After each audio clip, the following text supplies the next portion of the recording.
Hello everyone. तो आज के इस ट्यूटोरियल में हम साइबर क्राइम की क्लासिफिकेशन के बारे में पढ़ेंगे कि साइबर क्राइम को हम कितने टाइप्स में क्लासीफाई कर सकते हैं। तो हम साइबर क्राइम को टोटल 9 टाइप्स में क्लासीफाई कर सकते हैं। सबसे पहला तो है साइबर स्टॉकिंग। अब जनरली स्टॉकिंग का मतलब क्या होता है कि किसी भी पर्सन को फॉलो करना, उसको हरास करने के लिए या उसको डराने धमकाने के लिए उसको फॉलो करना, ये जनरली होता है स्टॉकिंग। और साइबर स्टॉकिंग का मतलब कि किसी पर्सन को हरास करना या उसको थ्रेटन करना, उसको डराना धमकाना इंटरनेट या किसी भी इंफॉर्मेशन टेक्नोलॉजी की यूज़ से, तो वो साइबर स्टॉकिंग की कैटेगरी में आता है। तो cyber stalking refer to the behaviour of harassing और थ्रेटनिंग, हरास करना या उसको डराना other person over the internet की यूज़ से या किसी इंफॉर्मेशन टेक्नोलॉजी की यूज़ से।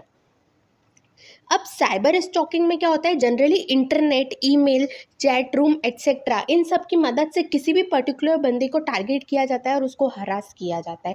ठीक है। अब स्टॉकिंग में, साइबर स्टॉकिंग में जनरली क्या होता है कि स्टॉकर जो रहता है वो इंडिविजुअल को फॉलो करने लगता है, उसकी फेसबुक, इंस्टा प्रोफाइल से सबको फॉलो करने लगता है। ठीक है। और उसके बारे में इंफॉर्मेशन कलेक्ट करता है ताकि वो उसको थ्रेट कर सके या उसको हरासिंग फ़ोन कॉल्स या ईमेल भेजता है स्टॉकर। अब cyber stalking can be conducted two three ways. तो तीन डिफरेंट तरीके जिससे साइबर स्टॉकिंग कंडक्ट की जाती है। वे three different way of conducting cyber crime. तो सबसे पहले होता है स्टॉकिंग थ्रू ईमेल, कि इसमें क्या होता है कि स्टॉकर देता है वो इंडिविजुअल या विक्टिम को हरासिंग ईमेल भेजता है। ईमेल में वो उसको डरा धमका सकता है, उसके गलत फोटोज़ भेज सकता है और उसको डरा सकता है। अब स्टॉकिंग थ्रू इंटरनेट में क्या होता है कि पब्लिकली स्टॉकर जो है वो विक्टिम के कुछ भी एसएमएस, फ़ोन नंबर या ईमेल आईडी या फ़ोटोज़ वो पब्लिकली उसको लीक कर देता है और उसकी प्राइवेट स्पेस में उसको स्टॉक नहीं करता है, उसको पब्लिकली एक्सपोज करने लग जाता है और डराने धमकाने लग जाता है।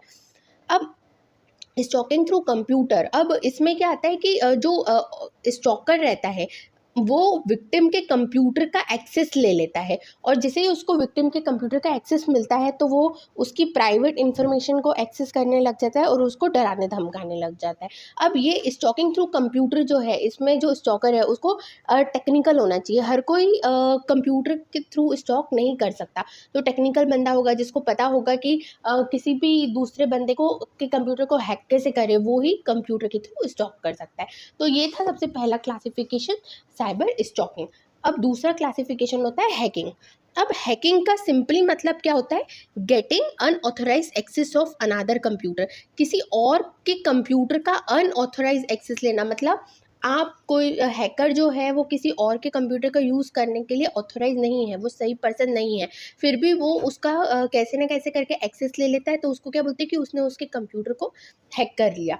अब जो हैकिंग प्रिवेंशन टूल्स है जैसे कि फायरवॉल हो गया, इंट्रूशन डिटेक्शन सिस्टम हो गया, ठीक है, ये जो है वो हैकिंग को कंट्रोल कर सकते हैं, उसको प्रिवेंट कर सकते हैं और आपके कंप्यूटर को बचा सकते हैं कि आपका कंप्यूटर हैक ना हो।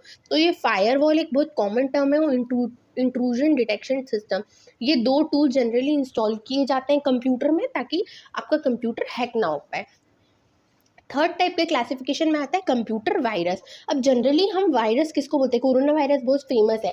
हम वायरस क्यों बोले कि कोरोना वायरस क्या करता है, अपने आप को रेप्लिकेट करता है, अपने आप को वापस और बनाता जाता है और वो बनाता जाता है, उसको अपने आप को रेप्लिकेट करता रहता है और वो ह्यूमन टू ह्यूमन फैलता जाता है। तो वायरस की ये खास बात होती है कि वो अपने आप को रेप्लिकेट कर पाए। वैसे कंप्यूटर वायरस भी क्या करते हैं, अपने आप को रेप्लिकेट करते हैं। मतलब अगर कोई एक वायरस है किसी कंप्यूटर में तो वो जैसे जैसे एग्जीक्यूट होगा वो अपने जैसे दूसरे वायरस भी बनाता जाएगा और प्रोग्राम्स, अपने कंप्यूटर के और प्रोग्राम्स और फाइल्स को करप्ट करता जाएगा। तो a computer virus is the kind of malicious computer program. ये एक मैलिशियस कंप्यूटर प्रोग्राम होता है जो अपने आप को रेप्लिकेट कर पाता है व्हेन इट इज़ एग्जीक्यूटेड। उसके बाद when the replication is done, जब वो अपने आप को रिपीट कर रहा होता है या रेप्लिकेट कर रहा होता है, मतलब अपने जैसे खुद की कोई दूसरी कॉपीज जनरेट कर रहा होता है, ठीक है। तो ये जो प्रोग्राम है, जो जो नए नए प्रोग्राम जो मतलब और जो प्रोग्राम जनरेट हुए हैं वो कंप्यूटर की दूसरी फाइल्स और प्रोग्राम को भी करप्ट कर देते हैं, इन्फेक्ट कर देते हैं, ठीक है, और वो यूजलेस बन जाती है। अब कंप्यूटर वायरस आपके कंप्यूटर में आता कहाँ से है? तो सबसे पहले तो computer virus can get into computer through CD आपने अगर आपने कंप्यूटर में करप्टेड सीडी लगाई है उससे आ जाएगा, करप्टेड पेन ड्राइव लगाई है उससे आ जाएगा, फ्लॉपी डिस्क करप्टेड है उससे आ जाएगा, या इंटरनेट का भी आप यूज़ कर रहे हैं तो